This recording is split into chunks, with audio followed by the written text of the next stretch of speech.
मैं आपके साथ कराची नहीं जाऊंगी, किसी कीमत पर नहीं जाऊंगी। मैं तुम्हारे सामने राबिया ताई से सवाल करूंगा, पूछूंगा कि इतनी गिरी हुई हरकत उन्होंने कैसे की है, ताकि तुम्हें मेरी बात पे यकीन आ सके, मुझ पे यकीन आ सके। मुझे अब किसी बात पे कोई यकीन नहीं चाहिए। मुझे इस अजियत और इस तकलीफ से निजात चाहिए। नहीं जाना मुझे आपके साथ, नहीं रहना मुझे आपके साथ। मैं आपके आगे हाथ जोड़ती हूँ, यहां से आप चले जाइए और दोबारा कभी यहां मत आइएगा। नहीं जाऊंगी आपके साथ।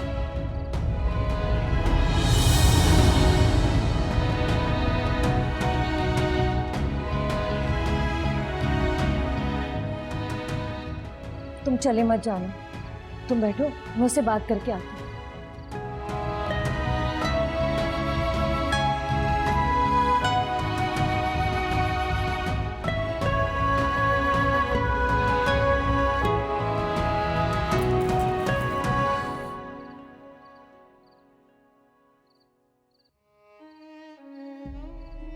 अब तुम रोना तो बंद करो। खाला मुझसे कह के अभी और इसी वक्त यहाँ से चले जाए। कह देती हूँ, लेकिन तुम इधर मेरी तरफ देखो, चलकर उससे बात करो, उसके पास बैठो। खाला मुझे नहीं मिलना उनसे। लेकिन क्यों?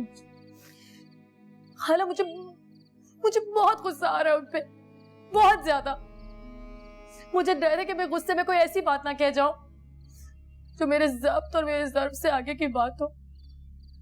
ऐसे मत कहो सैर। खाला अभी और इसी वक्त उनसे कह के वो यहाँ से चले जाए, नहीं मिलना मुझे उनसे। अब तुम बहुत जज्बाती हो रही हो। हाँ, हो रही हूँ मैं जज्बाती, और क्यों ना हो खाला, मैं भी इंसान हूँ। उस घर में मेरी इतनी जिल्लत हुई है ना खाला कि मैं आपको बता नहीं सकती। वो सब कुछ सहकर मुझे क्या मिला? तलाकनामा। लेकिन जामिन कह रहा है ना वो झूठा है, उसने उस पर साइन नहीं किया। लेकिन राबिया ताई तो यार। तुम्हारी राबिया ताई तुम्हारी असल दुश्मन है या जामिन? बात साफ जाहिर हो गई ना बेटा, उस औरत ने तुम्हें धोखा दिया है, जामिन ने नहीं। मान लिया मैंने, फिर भी आप जामिन से जाकर कह दीजिए मैं उनके साथ कराची नहीं जाऊंगी, ना आज ना कल, कभी नहीं जाऊंगी। कह दे मुझसे।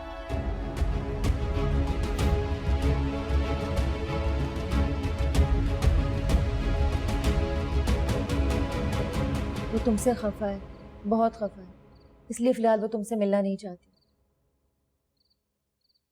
लेकिन मैं कह रहा हूँ ना आपसे, तलाकनामा जाली है। कुछ जज्बे जाली और असली कागजों से ऊपर होते हैं बेटा, उन्हें लफ्जों में बयान नहीं किया जा सकता, उन्हें कागजों पर नहीं लिखा जा सकता। तुम समझ रहे हो ना मेरी बात? जी शायद। वो तुमसे बहुत प्यार करती है, लेकिन इस वक्त वो बहुत शदीद टूट फूट से गुजर रही। उसका दिल तुमसे उम्मीदें बांधना चाहता है, तुमसे मोहब्बत करना चाहता है, लेकिन उसका जहन उसे ये सब करने से रोक रहा है। मुझे नहीं पता तुम्हारी ताई ने ये हरकत क्यों की, और ये हरकत उन्होंने अकेले की या तुम्हारी वालदा और दूसरी बीवी भी इसमें मुलविस थी। क्या बात कर रही हैं? मैं अपनी माँ को और हरीम को अच्छी तरह जानता हूँ, वैसी नीच हरकत करने के बारे में सोच भी नहीं सकता। अल्लाह करे ऐसा ही हो, लेकिन जो भी था बेटा, एक बात वाज़े होगी, वो लोग तुम्हें और सैर को कभी एक नहीं होने देंगे। आगे क्या करना है, अब ये फैसला तुम्हें करना होगा।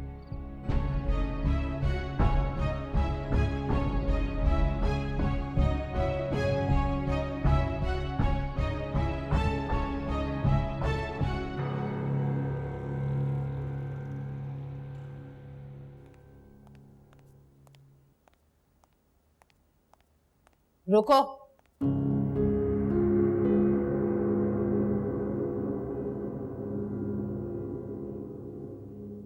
कहां से आ रहे हो तुम? मुझे जवाब चाहिए, कहां से आ रहे हो तुम? एक नया तलाकनामा बनवाने गया था, लेकिन इस बार उस पर दस्तखत असली और नाम सैर करने आपकी बेटी हरीम का हो।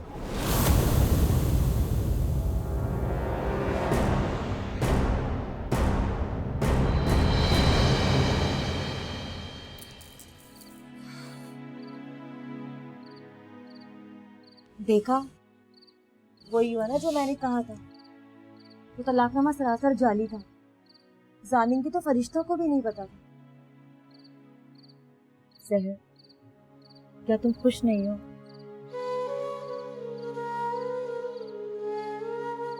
खाला, खुशी मेरे लिए एक शराब बनकर रह गई है, इसलिए मैं किसी भी खुशी के धोखे में नहीं आना चाहती। ऐसा नहीं कहते, तुम तो सरासर नाउम्मीद हो चुकी थी, बल्कि तुम्हें तो यकीन आ चुका था कि जामिन ने तुम्हें छोड़ दिया। लेकिन अल्लाह ने ये कितना बड़ा फजल किया तुम पर। तुम्हारा शौहर तुमसे बहुत मोहब्बत करता है।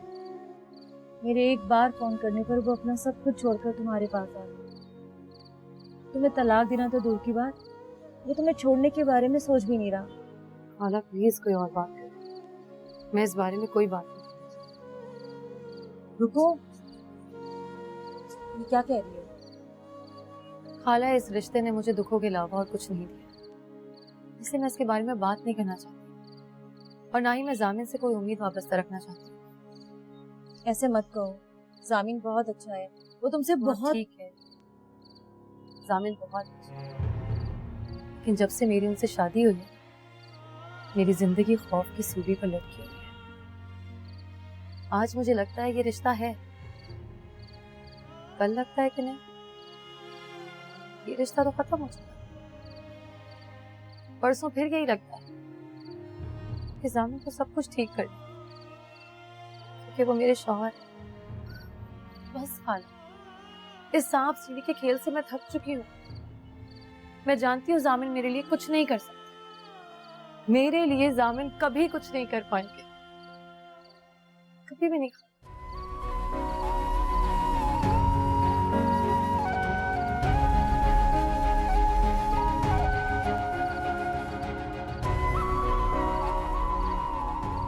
ये रूडनेस की हद है चाची जान। उसे कम से कम अपना फोन तो ऑन रखना चाहिए था। उसे जरा सा भी एहसास नहीं कि हम कितना परेशान हो रहे होंगे। तुम परेशान मत हो, वो आ जाएगा। वो सहर के पास गया, मेरा दिल कह रहा है कि वो उसी के पास गया। तुम्हें याद है ना, मैंने तुम्हें समझाया था कि हर तरह के हालात में पुरसुकून रहना है। कि 1 बज रहे हैं चाची जान, दोपहर से वो घर से गायब है, उसका फोन मुस्तकिल ऑफ जा रहा है, उसने आपसे भी कोई राब्ता नहीं किया। इस सब के बाद मैं कैसे पुरसुकून रह सकती हूँ? यही तो मैं तुम्हें समझा रही हूँ, इसके बावजूद भी तुम्हें पुरसुकून रहना है। आपको भी यही लगता है ना कि वो सहर के पास गया है ना चाची जान? क्यों गया वो उसके पास?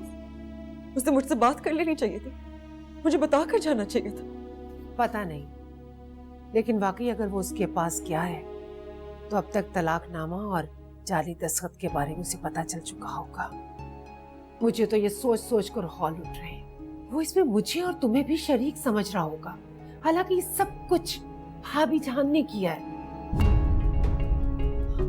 आप ठीक कह रही, मामा को ऐसा नहीं करना चाहिए था। तुमने भी भाभी जान को मना किया था, मैंने भी भाभी जान को रोकने की बहुत कोशिश की, लेकिन उन्होंने मेरी एक नहीं सुनी। अब क्या हो सकता है, तीर तो कमान से निकल गया ना।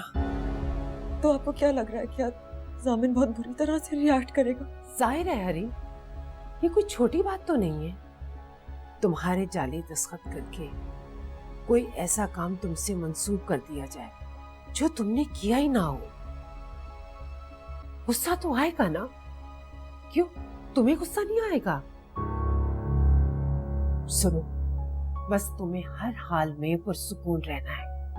सामिन तुम पे गुस्सा भी करेगा, खफा भी होगा, हो सकता है तुमसे झगड़ा भी करे।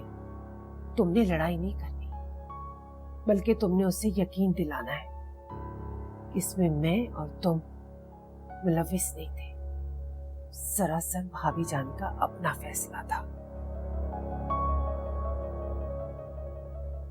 समझ रही हो ना मैं क्या कह रही हूँ? जी। तुम्हारी इतनी जुर्रत, मेरे सामने खड़े होकर मेरी बेटी को तलाक देने की धमकी दे रहे हो तुम? क्यों नहीं? जब आप जाली तलाकनामा बनवा सकती हैं, मेरे फेक सिग्नेचर्स करवा सकती हैं, तो मैं भी आपकी बेटी को तलाक देने की धमकी दे सकता हूँ। अपनी हद में रहो जामिन। हाँ, यानी आप अपनी सारी हदें पार कर जाएं और मैं सर झुकाकर तमीज से आपके सामने खड़ा है।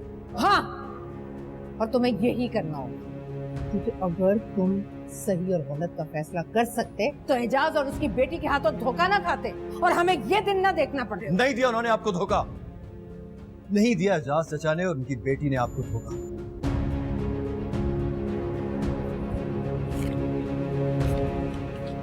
ये होता है धोखा, झूठा तलाकनामा बनवाना, किसी के दस्तखत चुराना, किसी को तलाक दिलाना, ये होता है धोखा।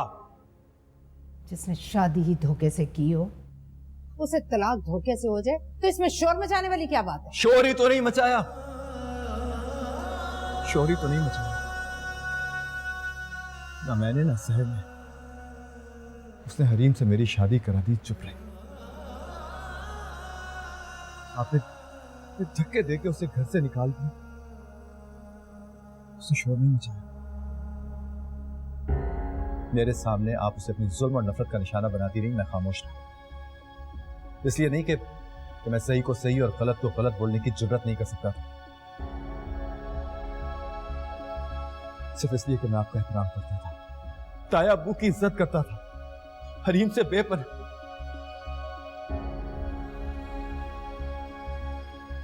छोड़े, जाने दें, ये हसास लोगों के समझने की बात है, आपको कहां समझ में आएगी? उस जादूगरनी से मिलकर आ रहे हो ना, इसीलिए तुम्हारी जबान इतना जहर उगल रही है। उससे मिलकर आते ही मेरी बेटी को तलाक की धमकी दे रहे हो तुम, मुझे डराने की कोशिश कर रहे हो। लेकिन मेरी एक बात कान खोलकर सुन लो तुम, खबरदार, अभी मेरे हालात इतने बुरे नहीं हुए।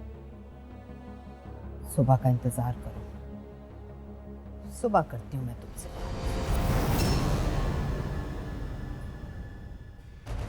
सही कहा, सुबह करते हैं बात, बल्कि इस बार सिर्फ बात नहीं होगी, बात तमाम।